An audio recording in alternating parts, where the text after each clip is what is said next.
Hi, I'm Steve Graham. My wife Jean and I have somehow managed to get this train depot back into a wonderful position and turn it into an ice cream shop.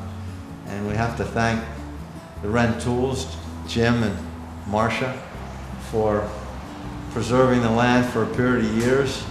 And we're going to see it live for hopefully another 150 years. Our vision has always been to make it something real special for the community to enjoy. And being in this central location and with the rail trail getting so much traffic and with the nearly 3 acres of land that goes with it, we have a lot of parking and we can do all kinds of hopefully fun things for the community to enjoy.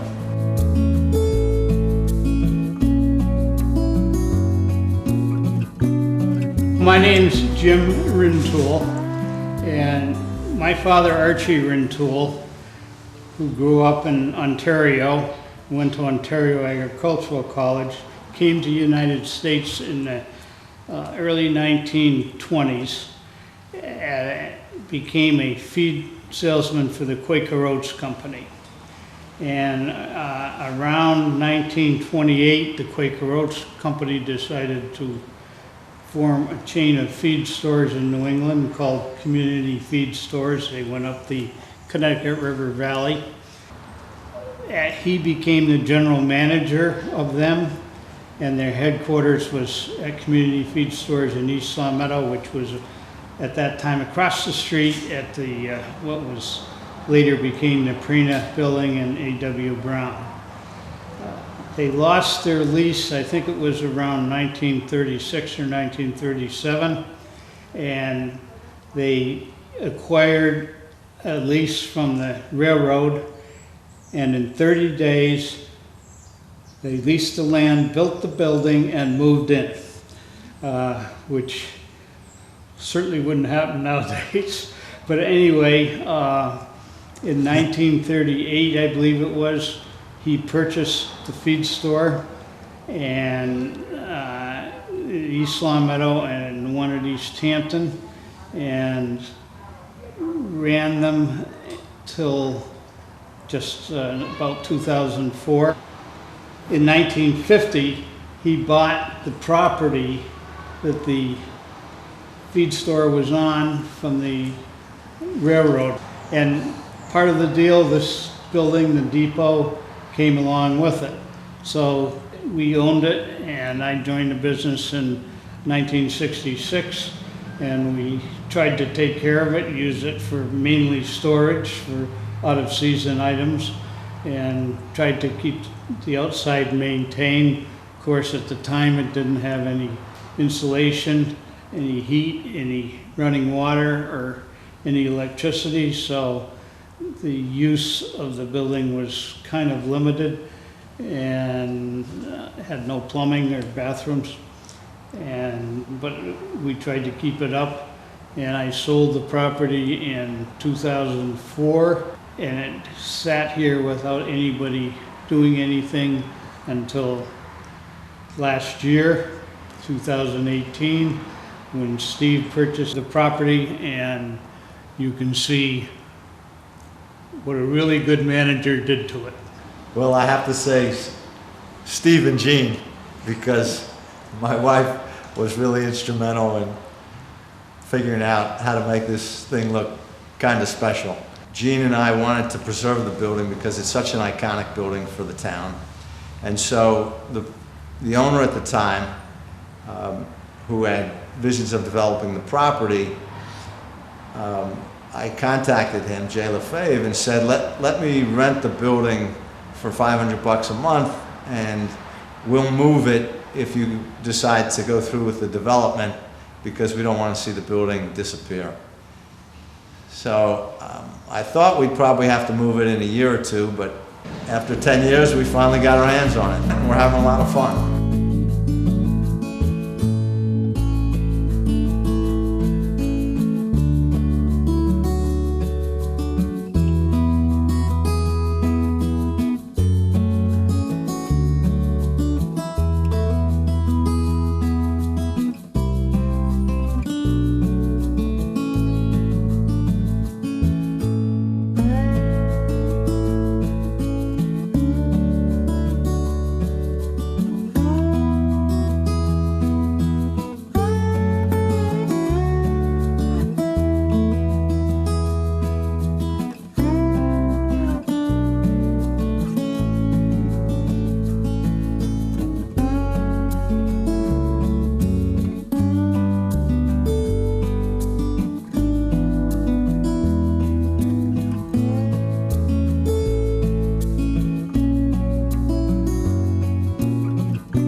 Let me tell you about this deck. This deck is special.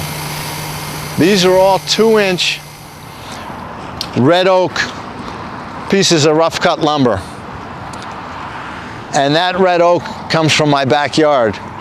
We had a storm about a year ago, and there were microbursts that hit the area and toppled some big, gigantic, perfectly healthy trees. One of them happened to be in our backyard. It was about a 100-foot tall oak. So when it came down, we cut it up on my wood miser sawmill, which I have in my backyard. I fool around with wood and I have a lot of fun with it. So we cut that tree up and made some really nice boards, and now we've got a rough cut deck just like they would have built in 1876. And it's runs around the whole building. And it is it's really brought it back to the way it was, except for updating due to code. It pretty much looks the same and is very close to the same size as it always was. The only thing we didn't do was on this side, we didn't build the deck back because we need to get access underneath the building.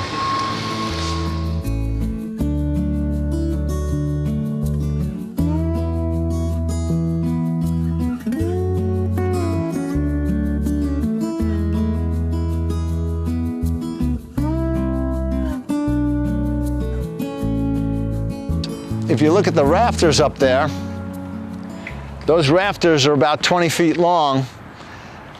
They're 4-inch by 6-inch pieces of lumber, which you really can't buy anywhere. You have to special order it. And this is an interesting story. I came over on a Monday, and the contractor, Tim Redden, said, "Steve, we got a problem." I said, "What's the matter?" He said, "Well, we're going to put the new rafters up because the old ones were a little too rotten to keep." And one rafter was 6 inches shorter than the other. When he had measured and ordered, he had ordered them both to be the short side. Didn't realize, which you'd never know from looking at it, that they weren't exactly the same. So again, my sawmill came in kind of handy. I said, "Hang on, I'll go back to the house." There was a big giant pine tree that had come down just about a month earlier. and I cut up a couple 20-footers and brought them over, and voila, we have the rafters from the backyard.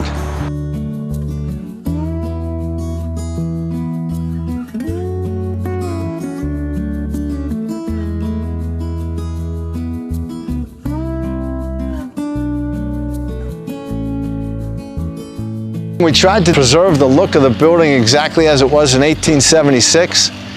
The only thing we changed on the outside, the windows are the same, they're very large windows. All the trim is the same. 2 serving windows in the front of the building where you're going to get your ice cream. They had to be shortened up for serving purposes. We needed a little more space because code required a handicap bathroom, which is very large. And we also wanted a little bit of storage space. So on the back side here, we built what my wife dubbed the little caboose. And we made it look almost exactly like the original depot with the trim and the rafters. And that's where we ended up putting in the bathroom and a little storage. The tracks ran on both sides of the building, which a lot of people don't know. Obviously, the rail trail is where the tracks are, that's obvious. And those tracks went into Springfield, to the Springfield Armory, and I think they connected somehow downtown. The tracks on this side, we'll walk around here, and you can actually see some of the old railroad ties are still in place. There's a railroad tie right here. So the tracks ran right alongside the building, and they went across the street to one of the buildings, actually in back of the Dunkin' Donuts, where they have the gymnastics place, and that's where they cut the redstone. And that redstone can be found in all kinds of iconic buildings in New York City and New Jersey and other parts of the East Coast. Now that's a rendering, right, that was done for you guys? Correct. Of the depot? What we're going to attempt to do with this is, there was slate on the top of the building, and the slate, we took the slate off, we need to put on a new roof, and we saved as much as the slate as possible. So we have about, I don't know, maybe 500 or 1,000 pieces of slate. We're going to make a print out of this and stamp it onto the slate and sign it and put 1876 till 2020, and then we'll offer those as mementos to whoever's interested.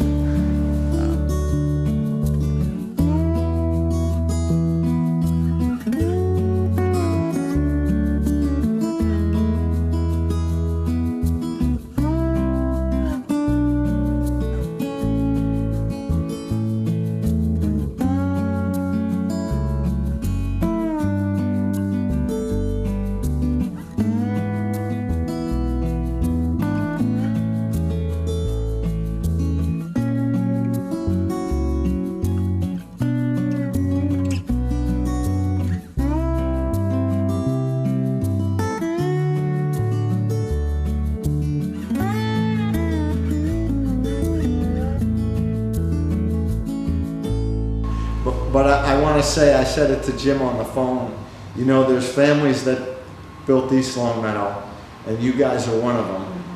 And you have a historical place in the town, as this depot does. And you've done a really nice job over many, many years, along with the generation before you, in preserving parts of the town. And we're just happy to try to fill your shoes just a little bit and keep it going. Well, it's way more than a little bit. For sure. Jim and I are thrilled with what you've done here. It's awesome, really. Thank you. Thank you from us, and thank you from the town of East Longmeadow.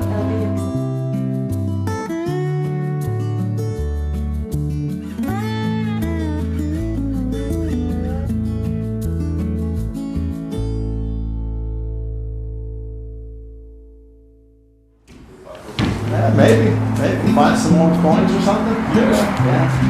I live pretty close. January 31st, early in the morning. we're talking about. It's very cool. So it's going to take some work and We'll get it. jump through some hoops, but we'll get it.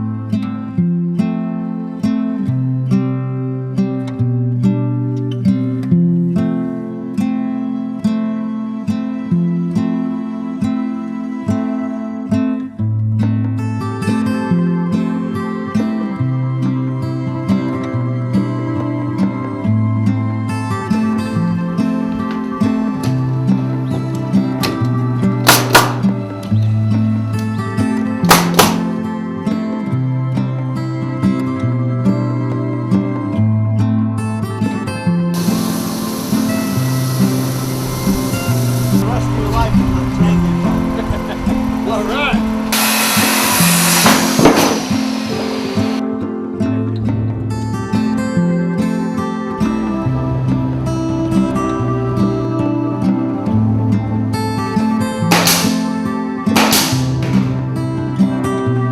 We've been following your progress. Right, Checking up on us. Never came inside, but But really, the town is so thrilled that this has happened. Well, it's been a lot of fun doing it. For the most part.